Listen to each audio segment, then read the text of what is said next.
Hello friends, नमस्कार। India bull housing finance limited की बात करते हैं। स्टॉक प्राइस 273 275 के बीच कारोबार कर रहा है। पहली तिमाही का अपडेट आया, फर्स्ट क्वार्टर का अपडेट आया है, Q1 का अपडेट आया। तो रेवेन्यू, प्रॉफिट और ईपीएस क्या रहा है पहली तिमाही में, उसको चेक करते हैं। और स्टॉक प्राइस एक तरह से देखिए लगभग 250 के ऊपर ही कारोबार कर रहा है पिछले 1-2 महीने के अनुसार। चार्ट पैटर्न के अनुसार भी बात करेंगे। अभी काफी फोकस में भी है राकेश झुनझुनवाला जी के जो न्यूज है, खबर है। तो India bull housing finance limited का स्टॉक तेज नहीं हुआ अभी तक, क्योंकि इसमें काफी गिरावट आई है, ऊपर के लेवल से काफी गिरा है ये।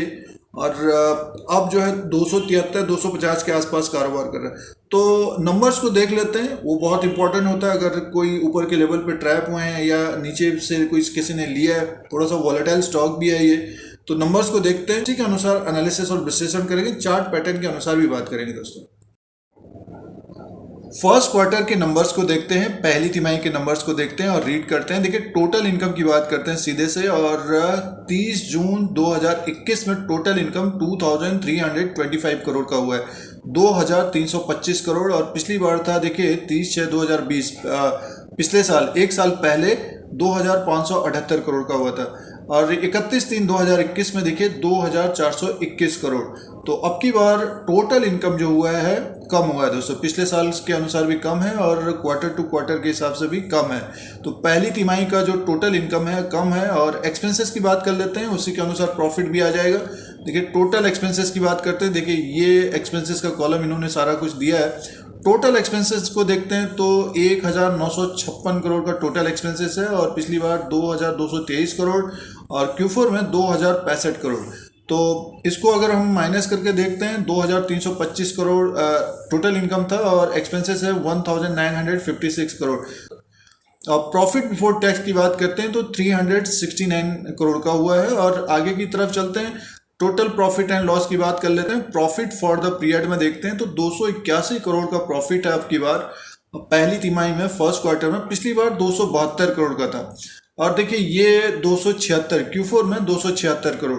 तो प्रॉफिट तो उसी के आसपास है। देखिए, Q4 का 276 करोड़ और 281 करोड़, पिछली बार 272 करोड़, 281 करोड़। तो प्रॉफिट आसपास ही है। रेवेन्यू थोड़ा सा कम हुआ है। और इसमें ईपीएस की बात कर लेते हैं। अर्निंग पर शेयर देखिए 6.32 का है, पिछली बार 6.51 का है, और Q4 में 6.20 का। India bull housing finance limited का जो Q1 का रिजल्ट है, रेवेन्यू थोड़ा सा कम हुआ है और प्रॉफिट एक तरह से थोड़ा सा बढ़ के आया है। और कंपनी एक तरह से प्रॉफिट में 281 करोड़ का प्रॉफिट हुआ है और थोड़ा सा बढ़ के आया है। India bull housing finance limited का स्टॉक काफी फोकस में है राकेश झुनझुनवाला जी की जो खबर है उसकी वजह से, और लगभग 260 से 280 के बीच कारोबार कर रहा है। तो एक नजर स्टॉक प्राइस के हिसाब से बात करते हैं। India bull housing finance limited का चार्ट लगा हुआ है और स्टॉक प्राइस देखिए ये कारोबार कर रहा है 272 273 के आसपास कारोबार कर रहा है। और जो Q1 का रिजल्ट है उसमें इम्प्रूवमेंट नहीं हुआ है, बट ये कि लॉस भी नहीं हुआ है कंपनी को।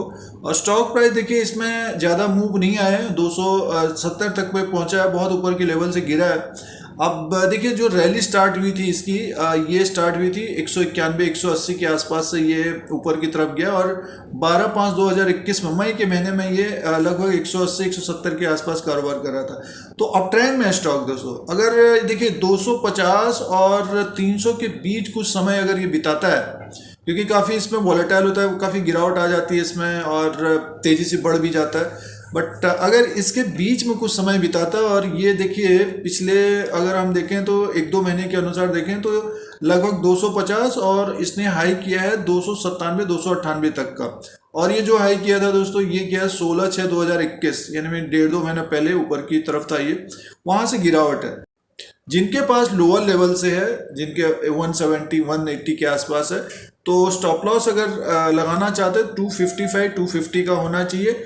और जो यहाँ पे ट्रेड कर रहे हैं तो 2-3% का स्टॉप लॉस होना चाहिए इसमें, क्योंकि काफ़ी वॉलेटाइल स्टॉक है ये और अप ट्रेंड में स्टॉक है। कुछ समय अगर यहाँ पे बिताएगा तो डेफिनेटली ये 313 को भी क्रॉस करेगा दोस्तों, 313 को क्रॉस करता हुआ दिखेगा। और अगर जिस तरह से निफ्टी 16,000 तक पहुँच गया है, तो आने वाले दिनों में यहाँ तक जाता हुआ दिख सकता है। तो ये चार्ट पैटर्न के अनुसार है। कुछ समय अगर इसके बीच में अगर ये स्टॉक बिताता है तो डेफिनेटली हमें फिर ये 313 को भी ब्रेक करते हुए दिखेगा और उसके ऊपर भी जाते हुए दिखेगा।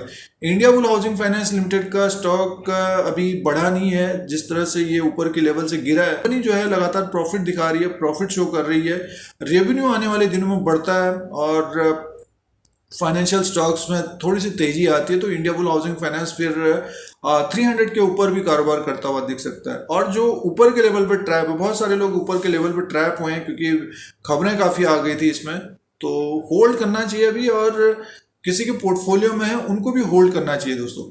और जो ट्रेड कर रहे हैं तो स्टॉप लॉस के द्वारा कारोबार करना चाहिए। तो इसके बीच में ये जो समय बिता रहा है स्टॉक के लिए अच्छा है और तेजी की संभावना रहेगी आने वाले दिनों में। और किसी भी कारणवश अगर ये नीचे की तरफ दिखता है तो अपने अनुसार, रिस्क के अनुसार देखना चाहिए। India bull housing finance limited को कंपनी लगातार प्रॉफिट दिखा रही है और आरएसआई का जो इंडिकेटर है ऊपर के लेवल में थोड़ा सा ओवरबॉट हो गया था ये 313 में, तो नीचे की तरफ आया 51 के आसपास। थोड़ी बहुत अगर गिरावट भी होती है तो इसमें ज़्यादा डरना नहीं चाहिए, बट फिर भी 150 का स्टॉप लॉस लगाना चाहिए जो लोअर लेवल पे है। और जिनके पास समय है थोड़ा समय दीजिए, स्टॉक ऊपर की तरफ जाता हुआ दिख सकता है दोस्तों। तो हाल फिलहाल का जो चार्ट बना हुआ है एक रेंज में है, ये 250 से 297 के बीच कारोबार कर रहा है। जो बड़ा हडल होगा 313 का होगा, इसको ब्रेक करता है तो लगभग 10 से 15% यानी मीन्स मान के 340, 350, 370 के आसपास जाता हुआ दिख सकता है। दोस्तों, India bull housing finance limited का जो Q1 का रिजल्ट रहा है, रेवेन्यू में थोड़ी सी कमी पेशी है बट प्रॉफिट में है कंपनी। और तो जो बाजार में खबर है कि एक तरह से फोकस में भी है मार्केट में और काफ़ी चर्चाएं हो रही है कि इसमें तेजी की संभावना रहेगी आने वाले समय में। जिस तरह से स्टॉक प्राइस गिरा है तो रेवेन्यू और प्रॉफिट आने वाले समय में बढ़ता है और डेफिनेटली स्टॉक जो है 300 के ऊपर हमको दिखना चाहिए। तो ये पहली तिमाही का अपडेट था। तो दोस्तों, ये पहली तिमाही फर्स्ट क्वार्टर का अपडेट था और प्रेजेंट टाइम के अनुसार एनालिसिस और विश्लेषण था। आज के लिए इतना ही, धन्यवाद।